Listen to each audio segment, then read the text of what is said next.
Whenever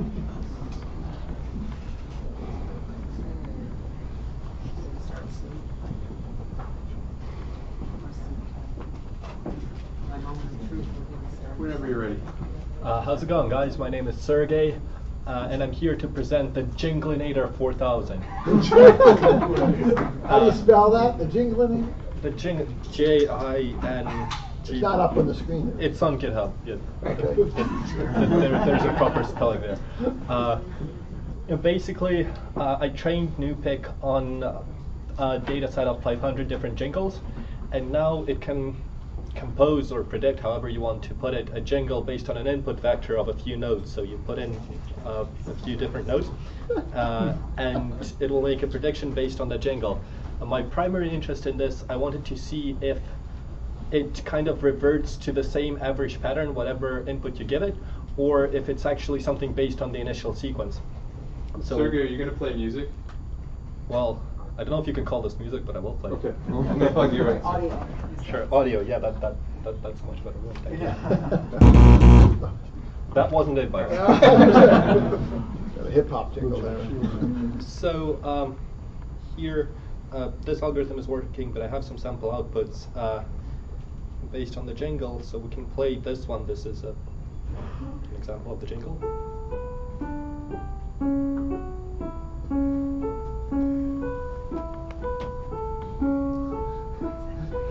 And this is based on 4 notes. This is what you trained it on? No, this is what the output it gave given an input vector of the first 4 notes. It's not terribly catchy. What what did you train it on? MIT published a jingle set. I mean, would these be jingles we recognize? And I haven't heard of any of them. I guess the problem is the quality of the output is going to depend on what it's been trained on, so I have no idea what it's been trained on. Yes, so the Ryan's Mammoth collection, it's a famous collection of jingles. There are 1,500 in total, but my algorithm ran out of time, so it's only 500. But basically what I wanted to show you guys, the somewhat interesting part to me, is that here in the first 4 notes you can see, oh, well, that's the one we launched. Yeah, let's not play it right now. Even in the first input vector, if you give 2 similar notes, there's going to be a pattern of 2 repeating notes over the whole jingle, like here, here. So it actually finds themes in music, and given the input vector, will somehow show them later. So since I have exactly 0 musical training, what I'm going to do, if somebody's interested, I'm going to ask a friend of mine to compose 5 initial notes for a jingle, train it on the whole data set, and see what it outputs. The code is on GitHub if you want to input your own notes. So let me ask you a couple questions. Is there time for questions? Sure. Or are you about to give them to the next? No, sure. Go ahead. So music has the notes have duration and rhythm to them, but you're not showing that here. So how did you encode when you took the original jingles? Did you incorporate that at all? You just took the intervals, the actual notes, or? I actually took just the notes. The data set I used had only the same temporal structure. 4x4. The actual durations I did not encode. This is a categorical encoding based on notes. Mm-hmm. I'm thinking about doing an encoder for sheet music. It would require, I think you can't use any of the existing encoders. You will have to use duration, the octaves, so like the same notes in different octaves, shared bits and stuff like that. So I'm actually planning on doing that. Yeah, you'd want to do duration, and you want to do the intervals, not actual notes. Yeah. Right. Yes. So you do the shortest possible interval, and that as a set, so one node can occupy several intervals at once. Any other questions for Sergey? Thank you.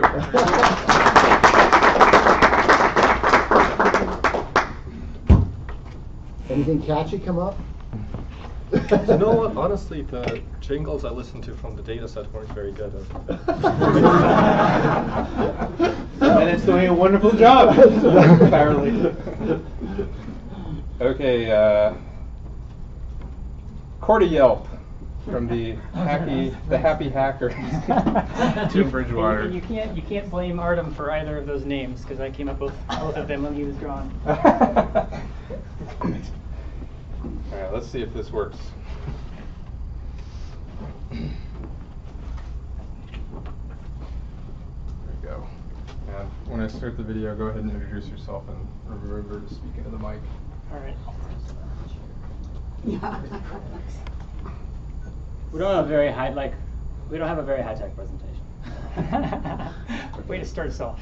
Whenever you guys are ready. It's all about setting expectations low and going up. Alright,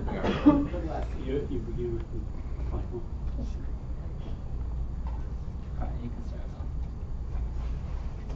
Hi, my name is Jim Bridgewater. This is Artem Avasev. You got it. That's all right. I don't have the last name yet. And our hack is called Cordycept or Cordyelp because we used Cortical IO to analyze a academic data set that Yelp made available.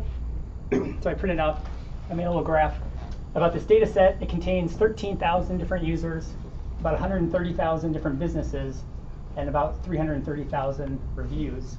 And this data set apparently is from geographic regions that are within a certain distance of numerous universities. So the fact that it's called the academic data set is kind of dual meaning. So it's all reviews. Correct. It's review. So given 50 universities, you take a 50-mile radius from those universities, do a sweep, take all users, businesses, and reviews in that radius, and strip it off private data, and then we release it to the community to publish papers or play around with or whatever. There's a lot of rich text data, so if you're interested in that, it's all out there. Got it. So basically, this graph shows a lot of people publish just one review, and then there's very few people that have published, say, 100 reviews or more. Okay, so one of the things that I thought would be interesting to work with to try to figure out with this data set is to try to judge each review as being either positive or negative. And it turns out that that's a thing. It's called sentiment analysis, which I'd never heard of before this morning, and apparently that's a pretty hard problem that remains unsolved in natural language processing. And so I stepped back from that a little bit and said, okay, what can I achieve today?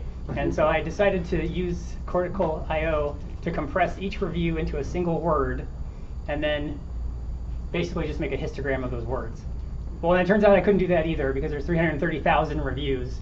And so after that ran for like 20 minutes, I figured, and it was only like 1,000 users through 13,000 users worth of reviews. I decided, okay, I'm just going to sample. So I just did 100. I just picked 100 users at random and just evaluated their reviews, which turned out to be 209 reviews.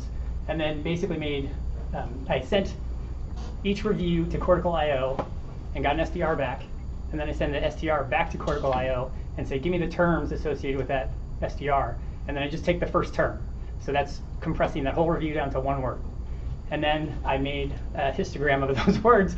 And given that the data set comes from around universities, what do you think the first word is? Pizza! Pizza showed up 8 times. And then place, and then weight, and then sauce, and then nice. Anyway, so I don't know what that means exactly other than college students like pizza. It means that college students don't like waiting. They like pizza places that have a lot of sauce and a nice lunch. Where's beer? I don't know. Maybe there's not enough beer references on Wikipedia that we didn't get enough of that. Can you alt tab the? So you took the entire review, got a fingerprint for the entire text of the entry. Correct. And then from that fingerprint, you asked Cortical IO what's the closest word to this fingerprint. Correct. Right. So I did I also tried to play around with like Cortical IO stuff. We didn't get enough time to fix enough of the HTML things. So it's just maybe I'll share a funny story about Cortical IO. Basically, what this is are all reviews for a particular business. And it's a 7-Eleven, right? So you have a bunch of reviews for a 7-Eleven, and one thing you can find is nobody else except for one person talks about hot dogs. So I thought, wouldn't it be interesting if I could measure a user's contribution to a particular business given their fingerprint? So here's my logic, and the logic is the interesting part because whatever turned out didn't actually turn out. So listen to this part. You take all the reviews for a business, and you subtract the user's review you're interested in, and out of those leftover reviews, you make one fingerprint. Then you fingerprint the user's review, and then you subtract the 2 fingerprints, basically saying, okay, the theory was, this is the new information that this user added to this business.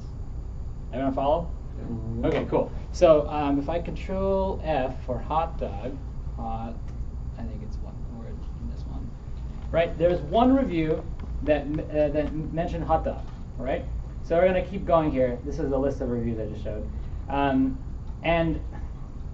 Okay, so that's my theory, and I'm going to try to do this on this hot dog review. So I'm going to take 7-Eleven reviews, hot dog review, and I'm going to see if that hot dog edition actually ended up working. So you saying if that hot dog changed the thing? Or? Change the footprint for the entire business. For that business. So you're going to compare all the reviews of that hot dog and all the reviews with the hot dog review? No, I'm going to compare. So there's 20 reviews for this business, 20 reviews for 7-Eleven. I'm going to remove the hot dog review. Yes. Out of the 19 reviews, make a fingerprint. Yeah. Make another fingerprint out of the one hot dog review. Mm-hmm. Subtract the 19 review fingerprint from the hot dog fingerprint, and then I should be left with the hot dog.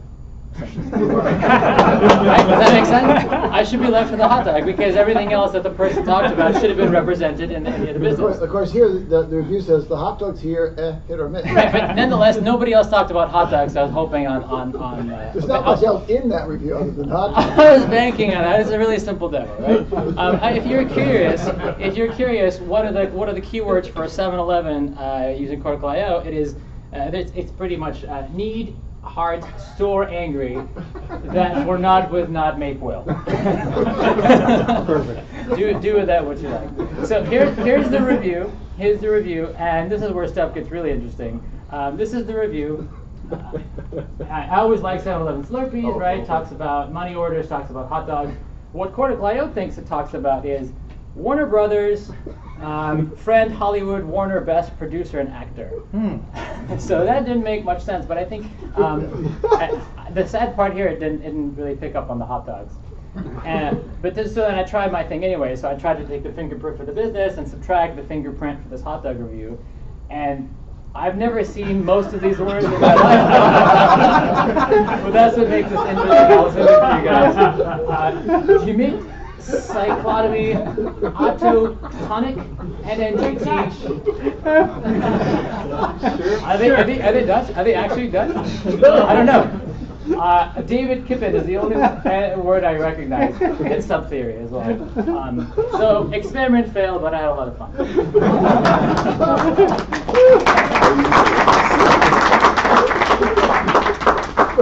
Francisco, you want to comment on that? You should try anding them.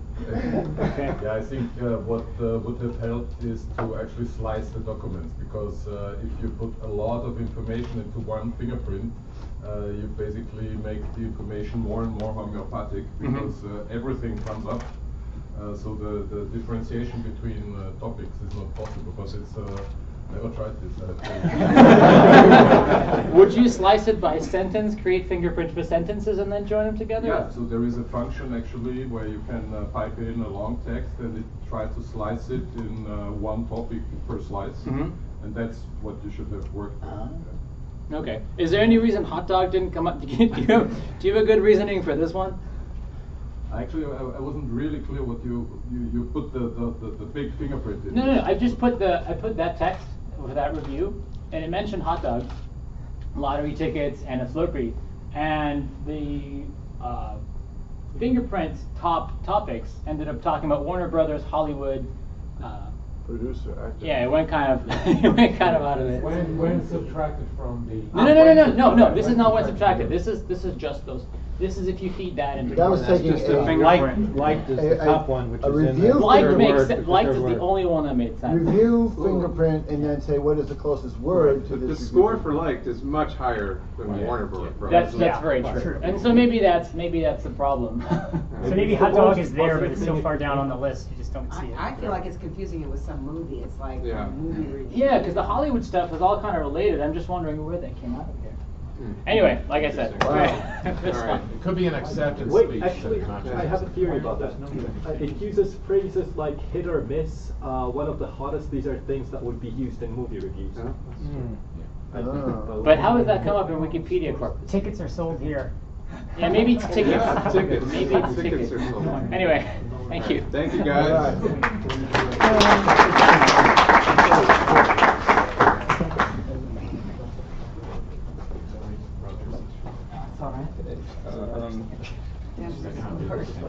Oh, sorry. Yeah, I should have. Next up is NuPIC EEG. This is by EE Geek.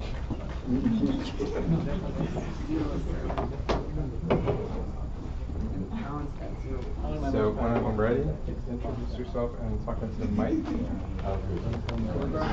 Let's cross our fingers.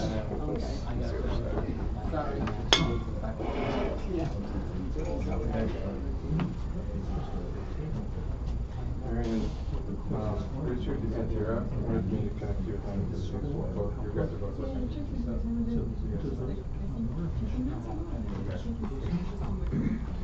Good, good, good. Okay. Whenever you're ready. So hi everyone, my name is Nicholas. I don't have a lot of background on the HTM and CLA. I've actually learned about it in reading a book on my vacation, and I booked a seat for the hackathon on the beach in Costa Rica 3 weeks ago. So very new to all of this, so this is a way for me to learn. I decided to work with the EEG data. It's actually quite hard to work with it. This is from the Kaggle competition, so meet my epileptic dog. We place sensors on his cranium, and we measure all the electrical activity.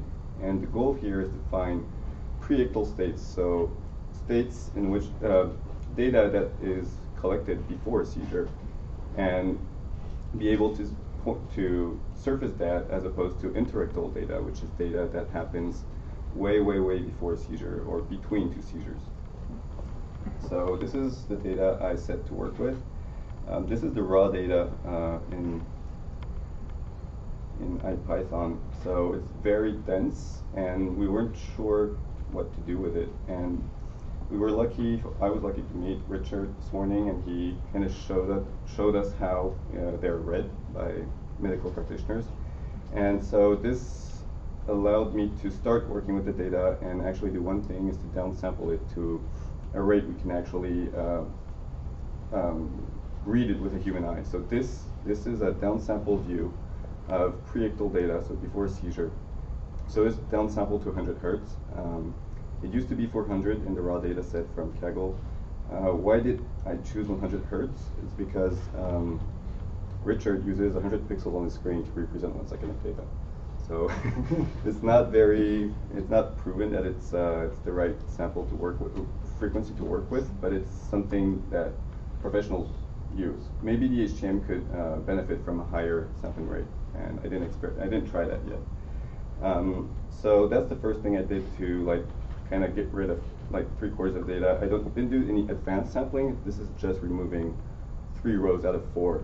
The reasoning behind this is basically, instead of having this fancy EEG device, let's say that they had one cheaper that was only able to sample at 100 hertz, and this is the data set they would have gotten out of it. So throw away 3/4 of it. Second thing I'm doing here is I'm scaling down the data set, so the ranges were very different between different channels and different data sets. So I'm removing the mean value and dividing by the standard deviation. This is tucked in some of the SciPy magic in here. Yeah, this is scaling it. All right, and then I have so plotting. This is a pre-ictal, so before a seizure. This is interictal, so nothing special is happening here. So it's kind of surprising. This first graph is actually indicative of a seizure happening, and this one is indicative of nothing happening. So there's 16 channels. I've only worked with the first channel, so top row. What Richard was explaining this morning is what a practitioner does to try to figure out what's going on here, to try to identify these events like slow waves. So usually it's going to be quite noisy and have a lot of activity here. What they're looking for is oh, we've got a lot of slow waves on all the channels, and then we have this spiky thing going on, and then we're back in some state that may be normal or not, and then we get more slow waves. So I think that could be an indicator of pre-ictal state, and that's what I tried to find. So I started training a model only for the first channel, and I ran 60 seconds of data of 60 seconds of pre-ictal data, no, interictal data, So that's 6,000 points, and measured anomaly, and then I ran pre-ictal data in there for 90 seconds of data. Pre-ictal turned off learning here, or turned off learning. I run some more interictal data into the same model, and then I run pre-ictal data and measure anomaly. So this is what's happening. So interictal data. So nothing. This is again the normal state. We want to pick this up as like nothing special is happening. And here so this is plotting 90 seconds. So up to here, 60 seconds, we stop training the model. The good thing is like we see anomaly going down, and it's bumpy, but it went down from 1. So it learned something. It's like the HTM is always surprised by the data it sees, but it's not get less surprised. This is pre-ictal data, so kind of the same pattern. This graph is a little misleading because it plots the data from 0 to 0.02, and this is from 0 to 1. So actually, they're quite on the same scale. So again, this is not what the practitioner looks at. He looks at a very like spread out view of the data. They only look at 10 seconds on the screen. So let's look at 10 seconds. Oh, no, this is not 10 seconds, but this is 2 inches for 1 second of data. And so this is interictal data, so normal EEG data, and this is pre-ictal data, so before seizure. And this is the anomaly on the second line. And I highlighted in green any anomaly that goes over a threshold, and my threshold here I believe is 0.3. So we see like 2-3 anomalies going on here. So and there is like this kind of slow wave, but this is in interictal data. And here we see more in the pre-ictal data. We see like this event fired, this one fired as well, this one fired as well. We see this weird thing and fired a bunch of events. And here again, like there was an event here, and we spotted it here as well. So that's as far as I got. I think it may be useful processing to be able to classify the data. I've only looked at one channel for one dog. There's 8 dogs and two patients, and there's 16 channels for most of them. So I think I'm gonna parallelize this code and run on all the channels, all the subjects, and output like how many of these events happen for which data set, and classify that and see if I'm able to make a good entry for the Kaggle competition. Are you using the anomaly likelihood or score? Anomaly score, I believe. So you might have better luck with the anomaly likelihood.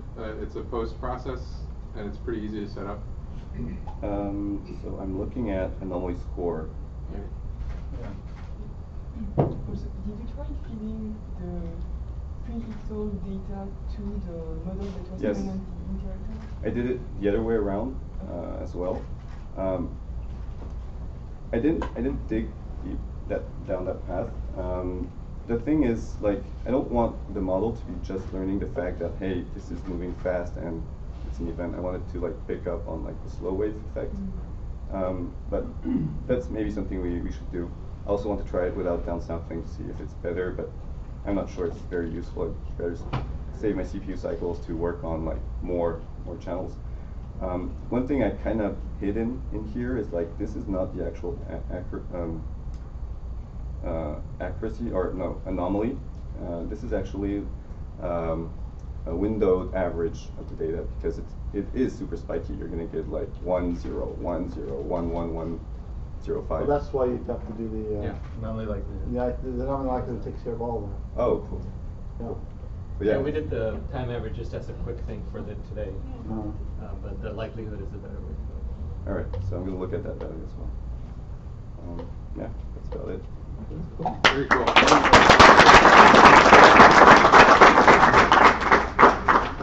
For those of you that are interested, we had a talk with a neurologist, Dr. Richard Pantera, earlier, and we recorded it, and I'll put it up on our YouTube channel when I can. So, and we just talked to him about EEG patterns, and there's a few of us in the room asking questions. And my code is on my GitHub, and I linked it. He's a DJ. Yep. When I get that ready, just talking to the mic and introduce yourself. Hi there. So I'm George. Not yet. I gotta turn the camera on. Okay. Slowly go. Doesn't detect the left. Yep, there you go. The other thing that they do is they look for that diagnosis that somebody is prone to getting seizures, right? So two things both linked. All right, so I'm George. In my day-to-day, I work on music recommendation. One of the problems with music recommendation is that almost all existing systems work by trying to figure out your preference for a bunch of different songs and assume that you have the same preference no matter kind of what time it is, what you're feeling, what you're doing. So one of the things I'm trying to do is to make music recommendation a bit more context sensitive.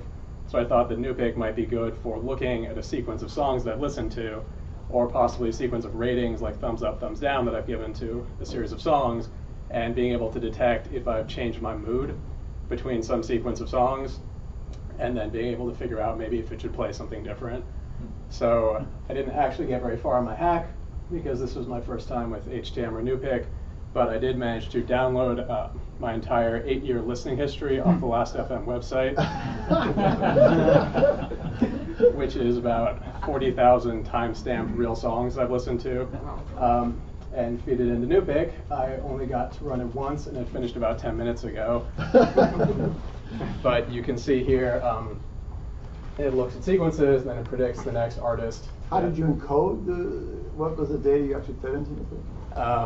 It was the name of the artist, the name of the track, my name, and then a timestamp. And how did you encode those names?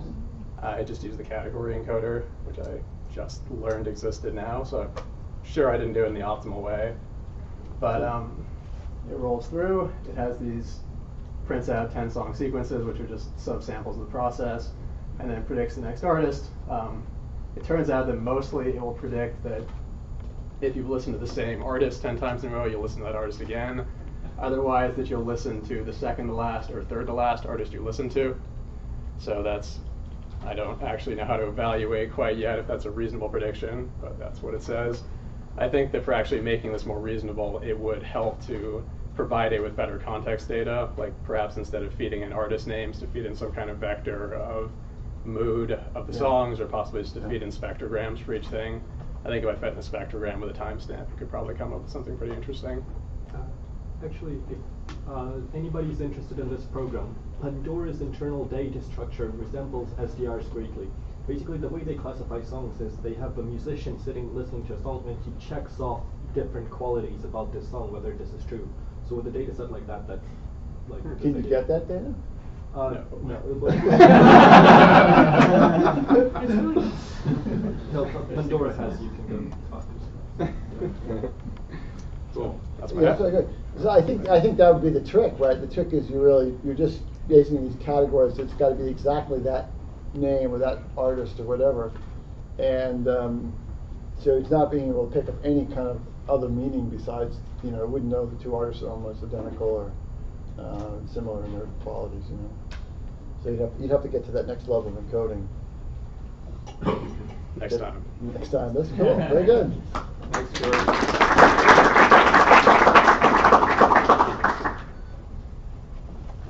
I find it interesting you listen to NWA and Taylor Swift. Another interesting side point is actually just personally looking back at those 10 song sequences. A lot of them, I can remember the exact moment I listened to that, even if it was like 3 or 4 years ago. It's kind of an interesting validation of the theory that I guess my brain actually encodes those sequences and it really strongly associates with points in time. Chandon? Yeah. Where's Chandon? Yep. Oh, there it is. Okay, you're up. Kaggle Bike Shared Demand Prediction by Chandon Maruthi. Did I get that right? Maruthi?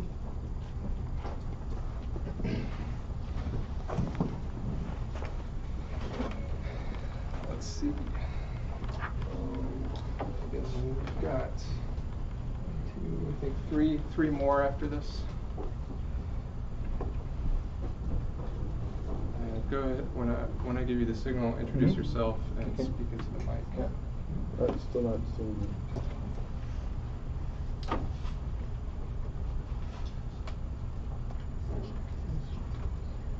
There you go. It's because you're running Ubuntu. Oh. Let's see. Come on. It wants to display. HDMI. Come on.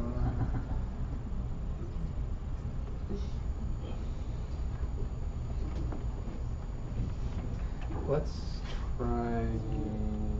It's running into virtual box, so. Yeah, so it shouldn't be different. Yeah. Have another port. Nope. Let me minimize this. Let's see. Let's open display settings. Once it shows the crazy screen. Can you go to display settings? Go to Spotlight and just type displays. There we go. Okay. Wow. Perfect. Don't touch anything. Okay, whenever you're ready. Okay.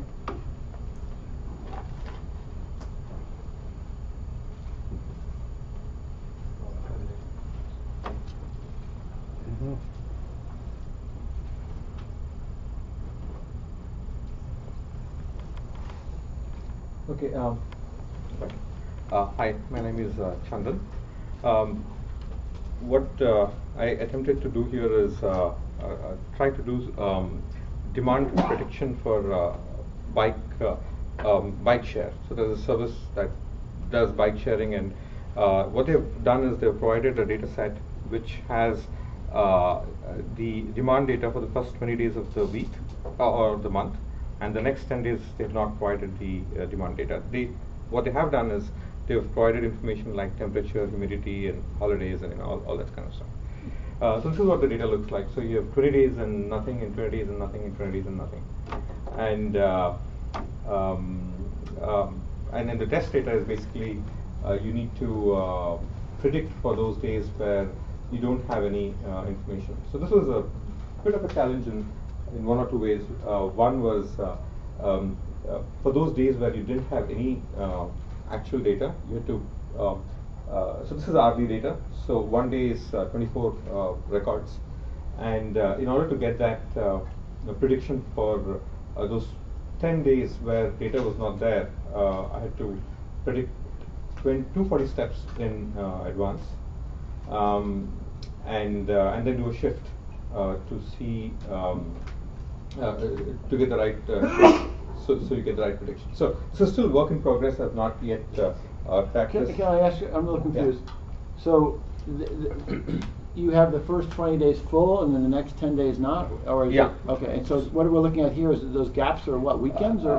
Those gaps are 10 days where they've not provided. Oh, so each of those is a month there. That's a set as a month. Yeah, yeah. So those are 10 days in each month where they've not provided. So we're looking at 20 months or something like that. Yes, about 2 years. Yeah. Got it. Sorry. You see, there is some trend, but do they ever give you full months worth of data, or is it? No, not in this competition. And then maybe this is not the best example to use, but I just wanted to try this. So the two interesting things were, one, there was absolutely no data in those 10 days, so you had to predict too many steps in advance, and then you have to do a shift. So I'm still getting the numbers. Well, this does better than 100 other folks on Kaggle, but I'll not tell you what the rank was. Okay, better than 100, but that could be worse than how many? I'm not going to say that. It's pretty bad. Okay, so but yeah, let me just kill this and. That's kind of predictable. Yeah. So see what's happening here.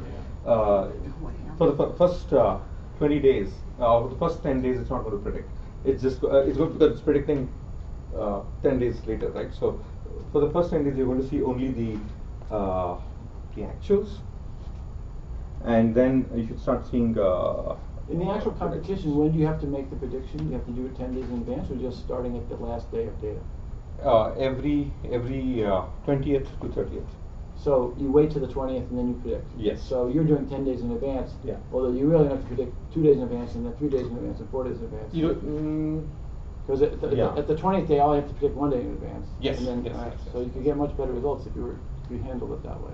But then you have to create many more models. Yeah, but you take 10 models and you're there. Yeah. Yeah, maybe that's the next iteration.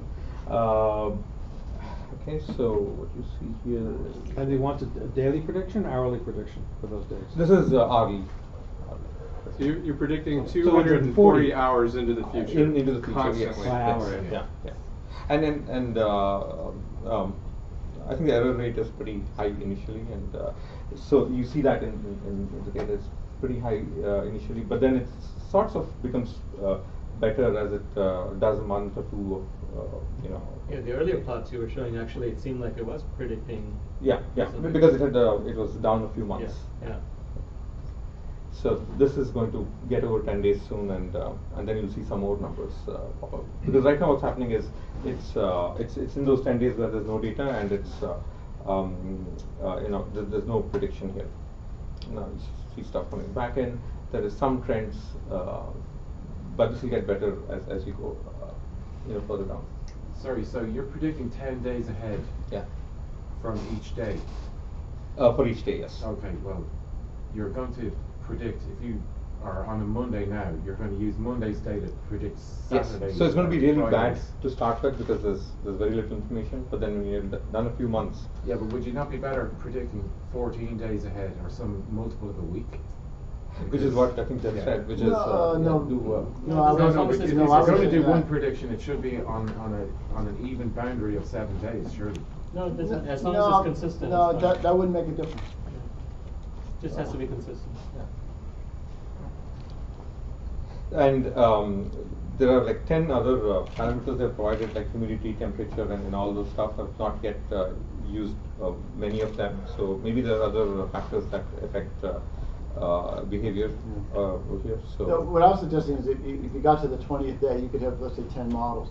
One model is predicting 1 day in advance, one model is predicting 2 days. Obviously, you'll do better if you predict just 1 day in advance than if you're trying to always predict 10 days in advance. Yeah. That's like the worst. You're starting off with the worst problem you have to deal with.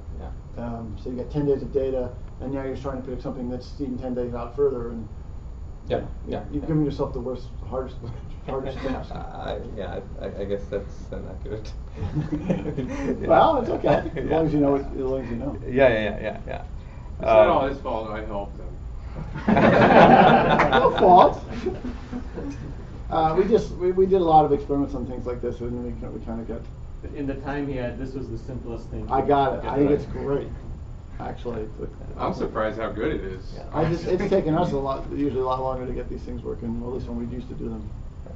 It gets. I think there's some shift that needs to be done. If you see there is a shift, so maybe I need to shift it a little more better. But there are some patterns.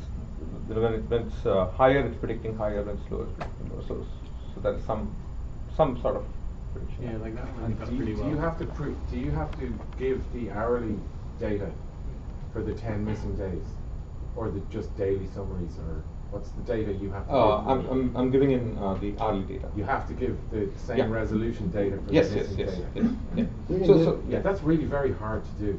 Yeah. So it has that. It also has stuff like for those hours, temperature, humidity, all that. So there is the context is there. I suppose if it's a really rainy day, then you're not looking at that.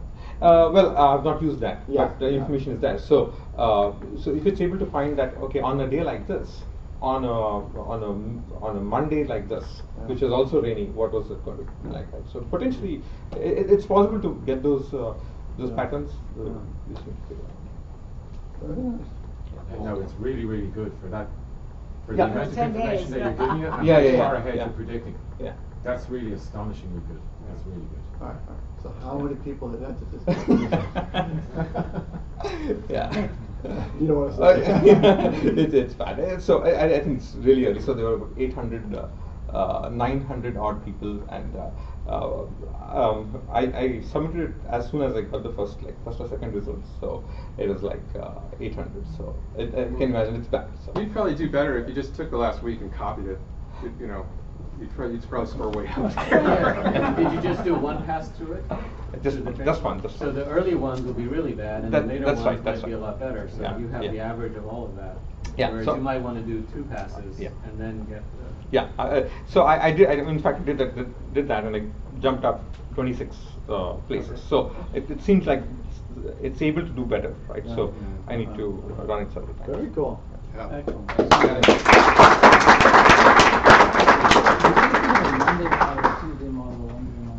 Good job, Ben.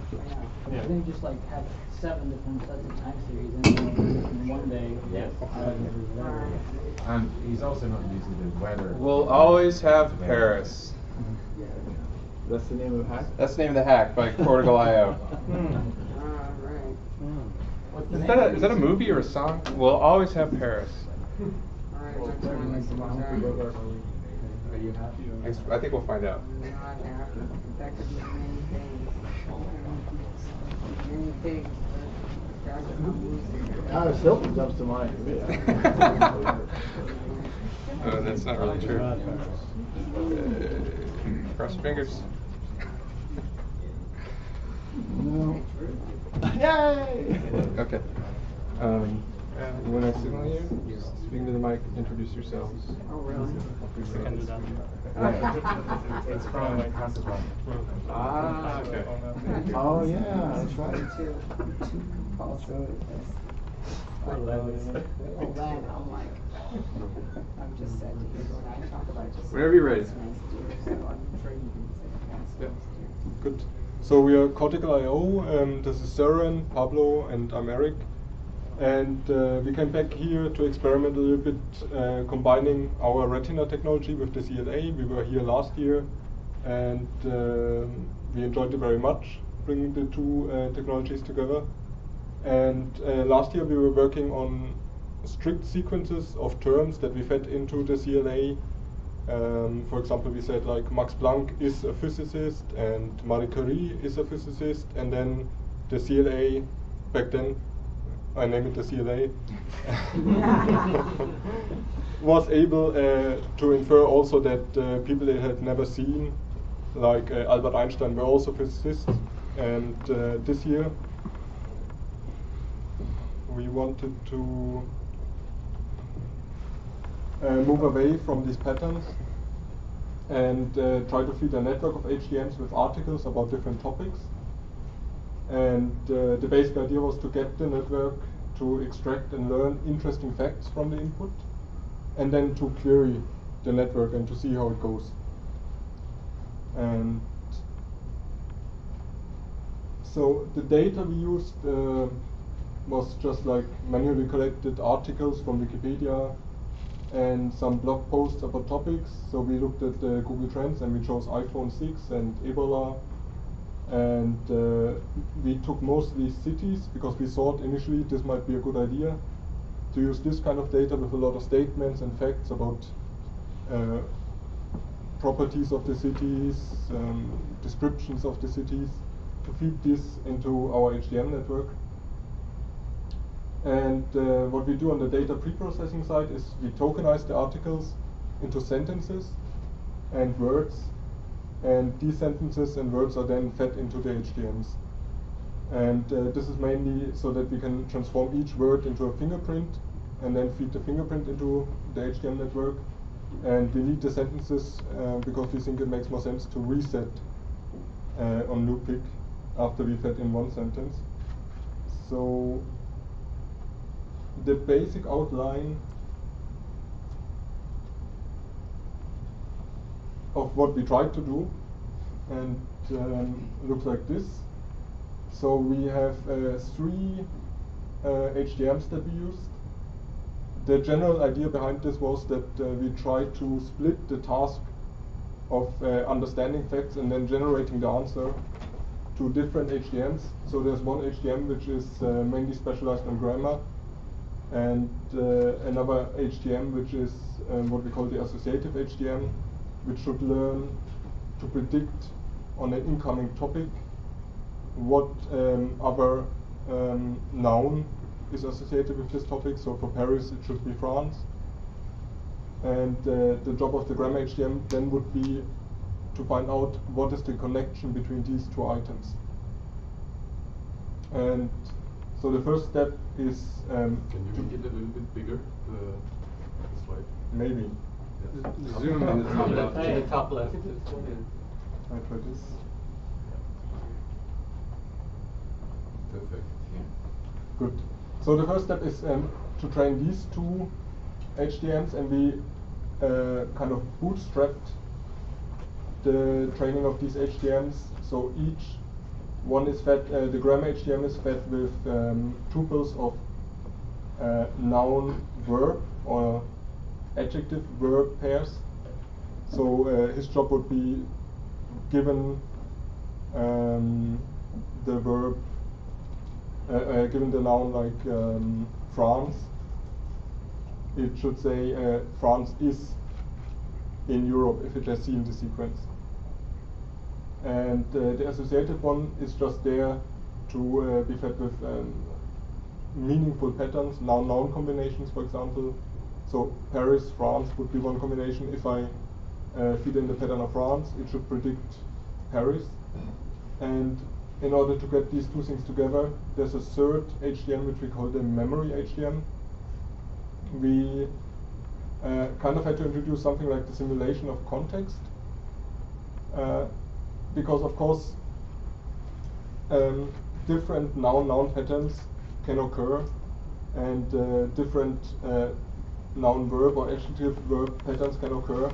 And what we want to achieve in the end is that due to the context,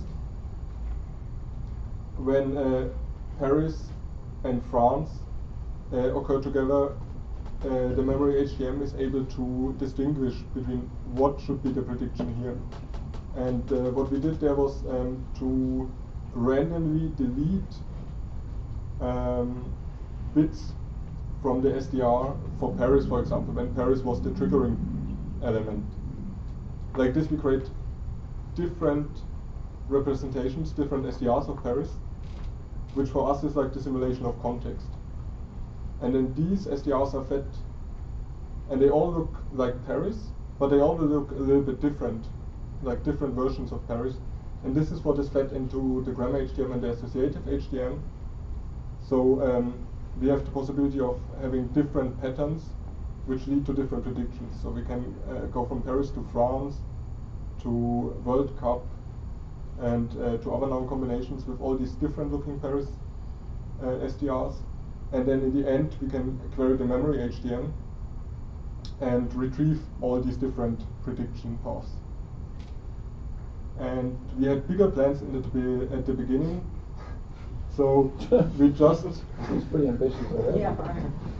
Yeah, we underestimated it a little bit. We just wanted to bootstrap these and then use things like anomaly detection to identify, for example, one big difficulty that we had is that you can have a combination Paris is in France,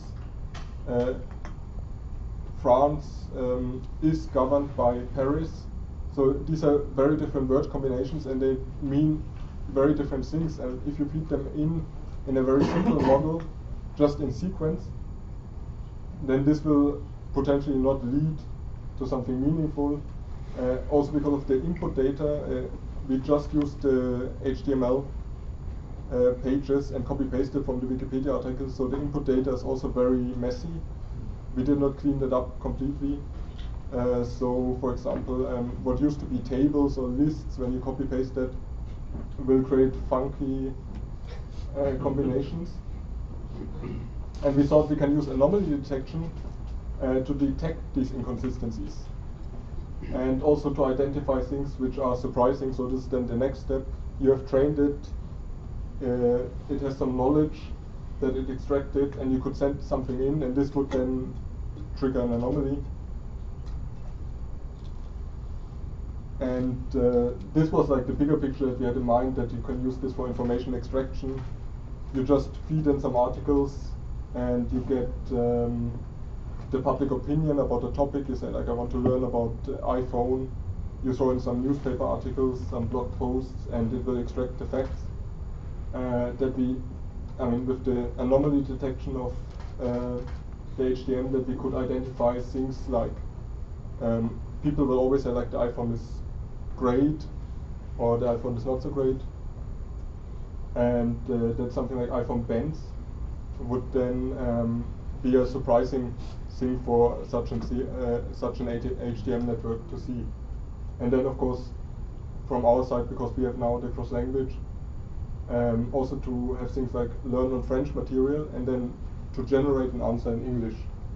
And do we have like 2 minutes to show it quickly? 2 minutes. 2 minutes. Okay, I'll show you fast the example. I hope you can see this. Yeah. So this is a train model of the trend Ebola, and lets you put a query. I will probably just show you this example.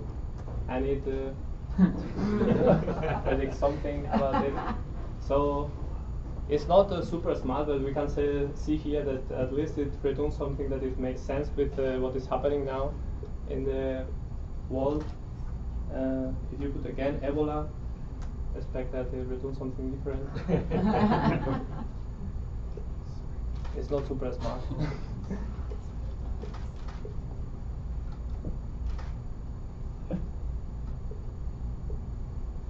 So it's a stock here now, but you can ask about more things. And what other examples do we have there?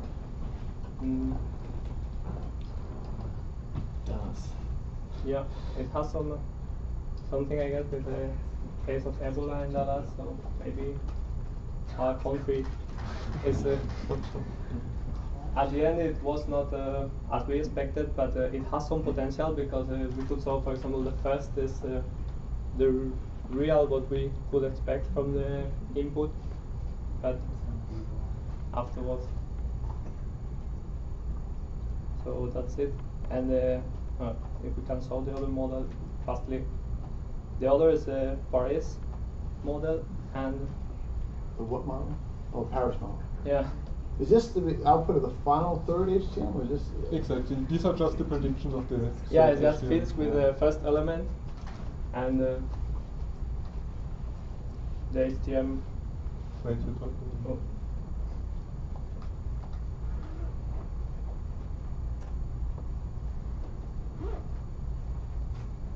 This is completely messy text, so it basically couldn't learn so much about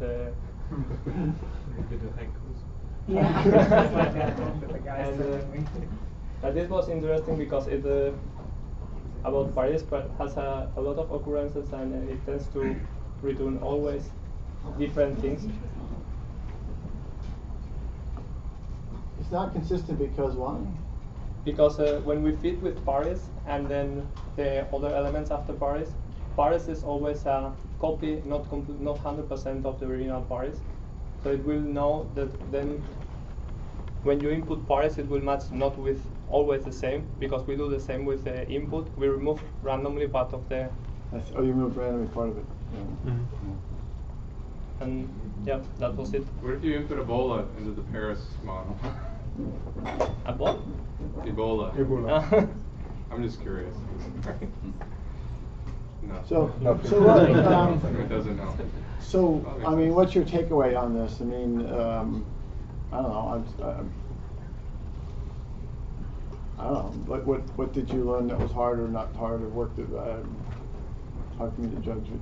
Yeah, I guess the most difficult here was to interconnect the HTMs, because we tried to do this with the randomly remove parts of the input fingerprint, expecting that then it could find both at the same time. Mm-hmm. But apparently this didn't happen. Yeah, and also, I mean, I guess we would have needed more training data and more examples, because I mean, the HTM network is completely empty when you start, and we just fitted one article, or in the case of Ebola, I think it's 7 blog posts, which already works a little bit better. But I think one main thing was that we thought when we have better input data, so we have to install kind of like a conceptual basis that then it might work better.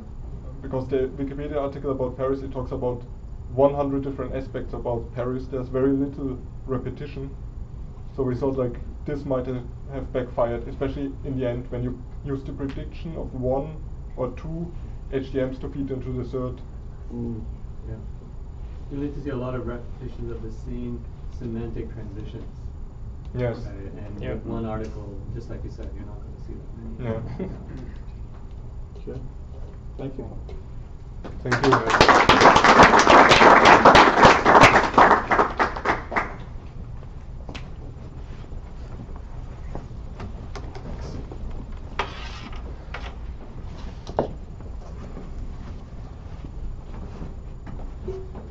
Next up, Heartbeat Ben Morrow.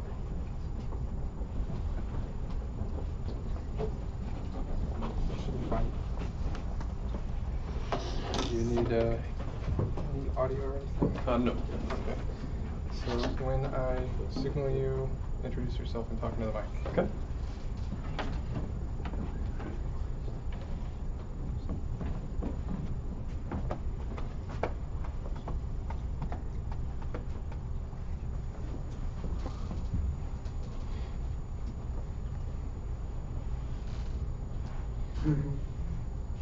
Hi, my name is Ben, and the Apple Watch is coming out at the beginning of next year, and so I'm excited about it. I started a meetup group about it, and I've got a hackathon coming up about it, and so I wanted to see what can I do on that as a new platform that would kind of weave in the stuff that NuPIC is doing and Numenta is doing. And one of the ideas that I came up with, I presented it at the very beginning, was using the heartbeat sensor and seeing if you could detect anomalies with that. And so I'll just go right in and kind of show it in action here. So here's my screen, and we can see that what it does is it actually shows an illustration of your heartbeat as it's happening.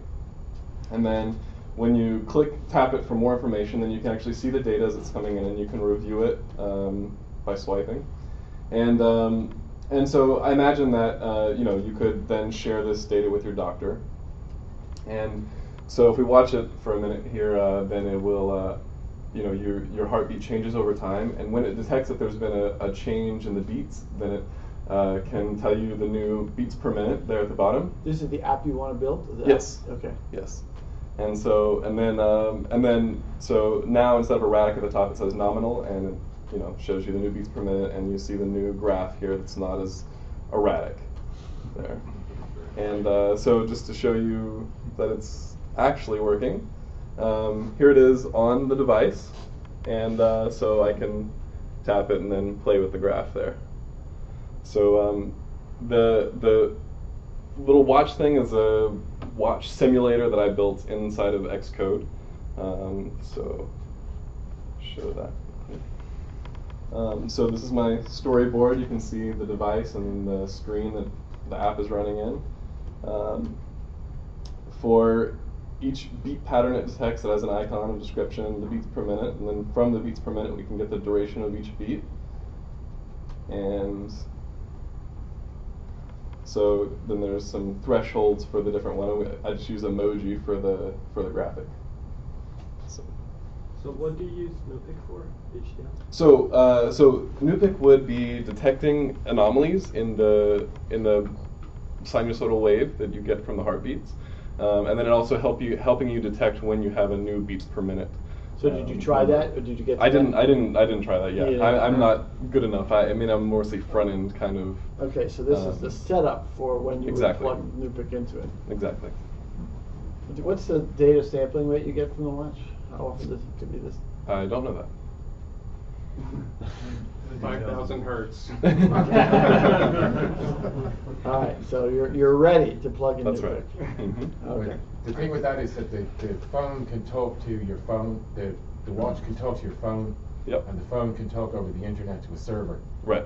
So you could potentially gather that data, run it through NuPIC on a server. Yep.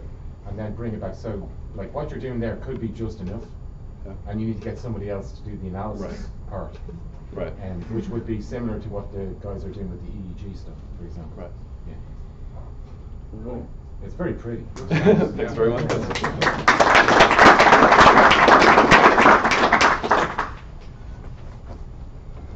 Okay, it's almost 6:30, and we've got one more, Marion, who's another EEG. A lot of interest in EEG this hackathon.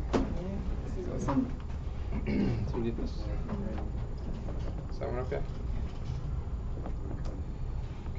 Okay, I'll signal you. You introduce yourself.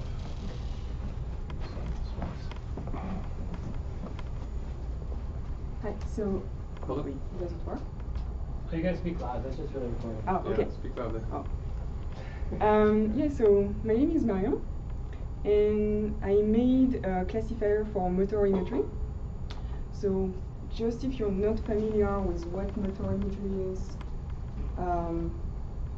it's so EEG, we already talked about that, but you record electrical activity along the scalp and oops.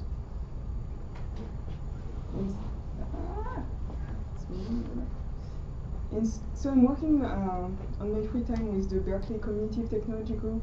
We're getting this EEG data from a board called OpenBCI, which is a very cheap medical grade open source EEG recording device. And what we had at a recent hackathon was a quadcopter that was mind control with EEG recording of motor imagery. Motor imagery is like recording you when you're moving your left arm, your right arm or your left arm, and then if you just think about it, your brain actually makes the same patterns. So the idea is to have a system that will then recognize you just thinking about that, and that way you can potentially control things with your mind. So just to show you what we did with a basic machine learning classifier, it actually worked pretty well. I mean, it's like 50% accuracy, but it was like a nice breakthrough with this open source device. So here's Thomas with his little electrodes on his head. And that's pretty good because like it's 1 second, like your eyes can see one second latency. It's fine for this type of neurofeedback, and so in the end the app worked pretty well. But we want to increase this accuracy 50%. If we can get over that, you have potentially a lot of amazing applications. For example, for the disabled, like controlling wheelchairs with their mind is like really amazing. So I really wanted to try NuPIC to see if they're going to get crashed by this quadcopter. But yeah, so the idea is to use NuPIC to get hopefully a higher accuracy rate. How many things was he trying to classify just then? Just 2? 3 things. No movement, left arm and right arm, Okay. which is actually exactly what I'm trying to classify as well. And I'm using the same data set as a benchmark to compare it to this like kind of more classical machine learning approach. And so we have 8 EEGs, channels. As you can imagine, not all of them are useful. And you have three phases, so no movement, left hand and right hand. Sampling rate is 4 milliseconds. And so I guess I can show you the demo of how NuPIC did. And so, actually before that, I want to explain a little bit how I massage the data. So talking about, with the Numenta people, like I got a couple of insights like about how I could do that. And the idea is to create 1 model per channel per phase, so left, right, no movement. So 3 models per channel. And then we disable the learning at the end of each phase so that we can, when we feed a new incoming EEG data, we can see whether the anomaly rate is high or low, and then we can pick the right model that gives the smallest anomaly rate, average over this period. And so this is how I made prediction with NuPIC, feeding EEG data to the 3 levels per channel, no movement left, right, and seeing which one had the lowest average anomaly score. Okay, whatever, it doesn't work this time. So then, if I can first show you the prediction part because it helps having an idea how well it performs. And so what we're going to see is 1 channel data. It's just loading because there is quite a lot of data. And like NuPIC has been trained already, and I'm loading the model that has been saved. And in the end, The data is very spiky because it's very dense. In the end, 4 milliseconds is like pretty high something, right? But it's, like, in my opinion, it's doing quite a good job. But then the next part is actually amazing, and I just before this demo I got it working, and I was so happy because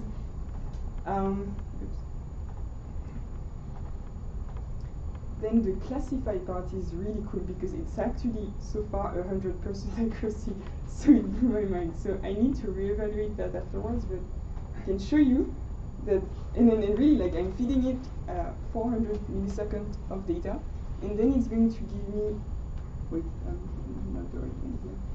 I want to turn on classifier. So it's saying, so I'm seeing EEG data that's coming from one channel, channel 0. So let's classify this EEG data.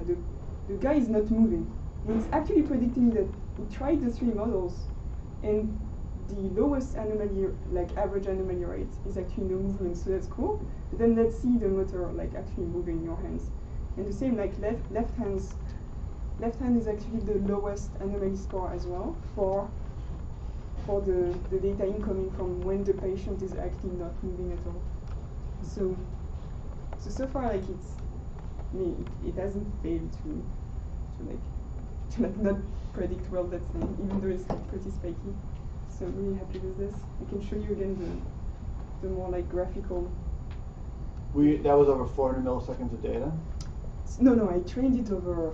No, but those classifiers can't. Yeah, these little pieces. So you did one sample for each. So I took 100 data points. But you did a bunch of them.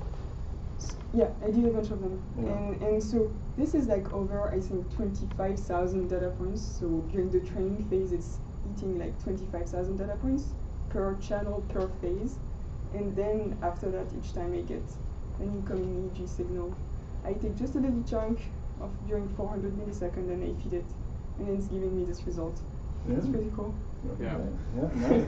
That's we've been talking about doing classification using anomaly models like this for a long time, and I think this is the first time we've actually seen it work. Right? I'm honestly from the community. I mean, Yeah. So when it worked, I was like, yes, this is going to be so great because this is a game, right?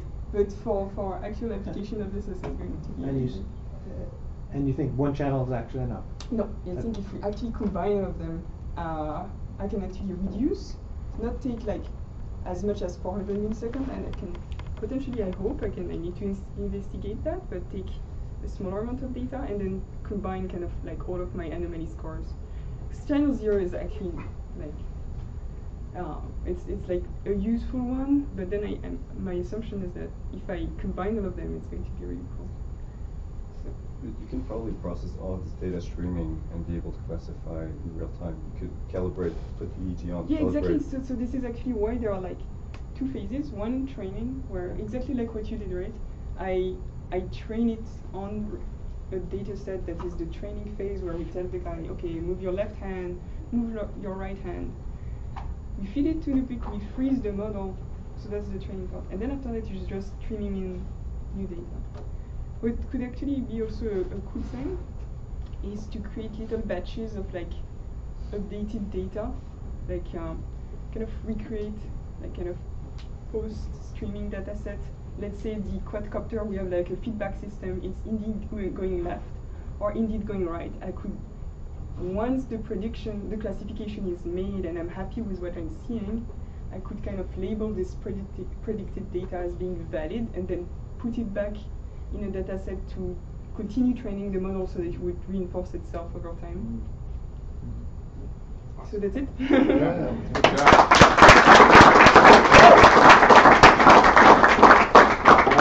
Next time you got to bring the copter.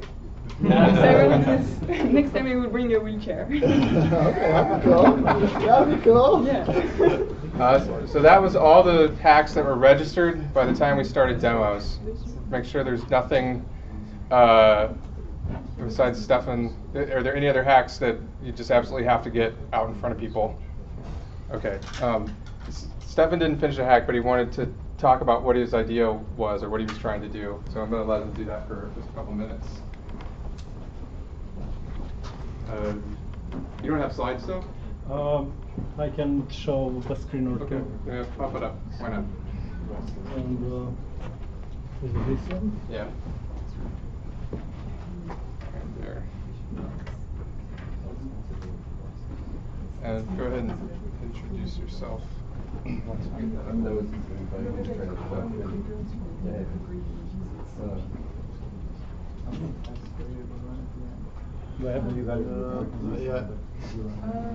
Need those magic fingers. Apparently, I'm the only one who can unlock the bathroom sometimes too. There you go.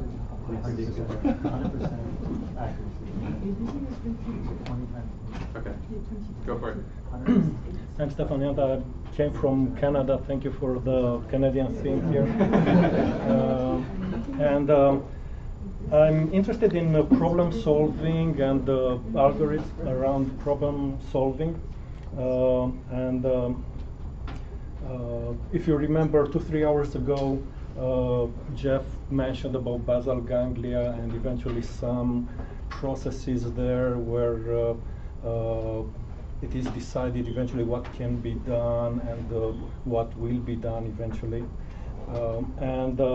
I'd like to narrow this problem down to what happens in the mind of the programmers when they try to apply a certain function to whatever programming problem they have, and they want to solve it with some of the functions they have available at hand. They know how to use that. And the function which I wanted to use is the anomaly detection. I wrote some scripts in, this is Cypher from Neo4j in a graph database where I found that it's reasonably easy to map a certain requirement to the context of the problem.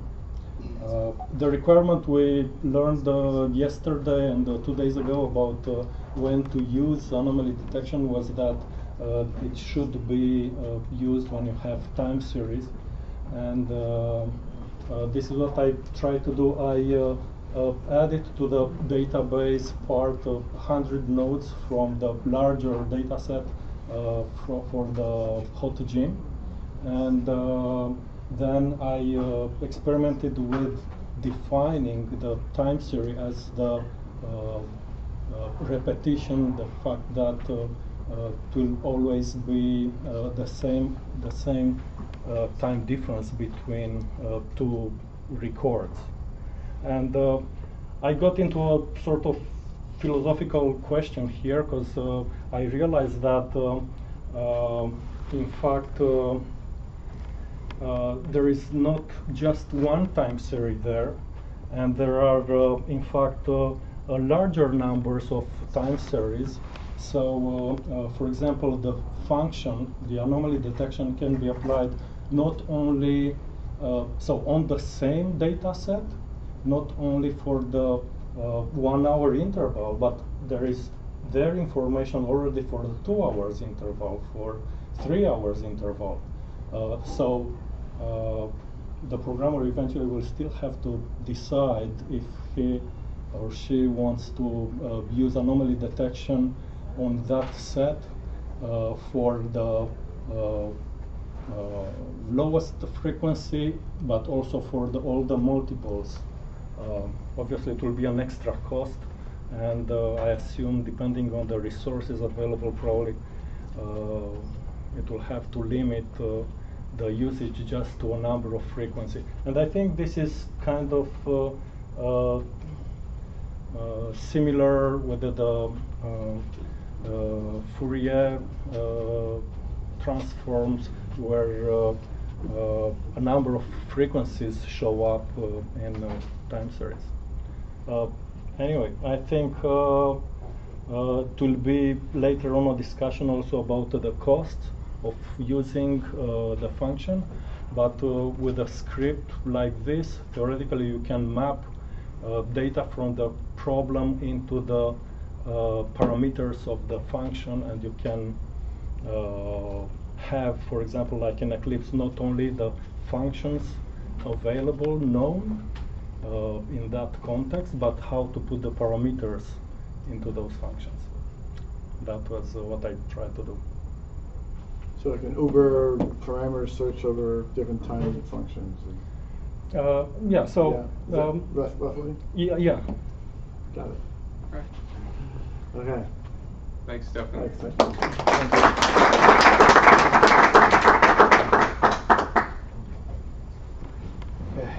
Okay.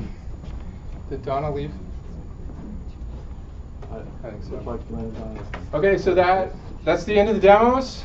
I just want to say thanks to all of you who came out here. I think this was a great hackathon. I had a lot of fun. And I'm seeing, this is our 4th hackathon, and I'm seeing progressively more complicated and more complicated hacks and hacks that get further along every time. So we're building on our previous knowledge. We're collectively gaining more experience, and I saw a lot of light bulbs go on this time. So pat yourself on the back, and thanks a lot. This is really hard, really new, nascent stuff, and it's been a great time. Thank you very, very much.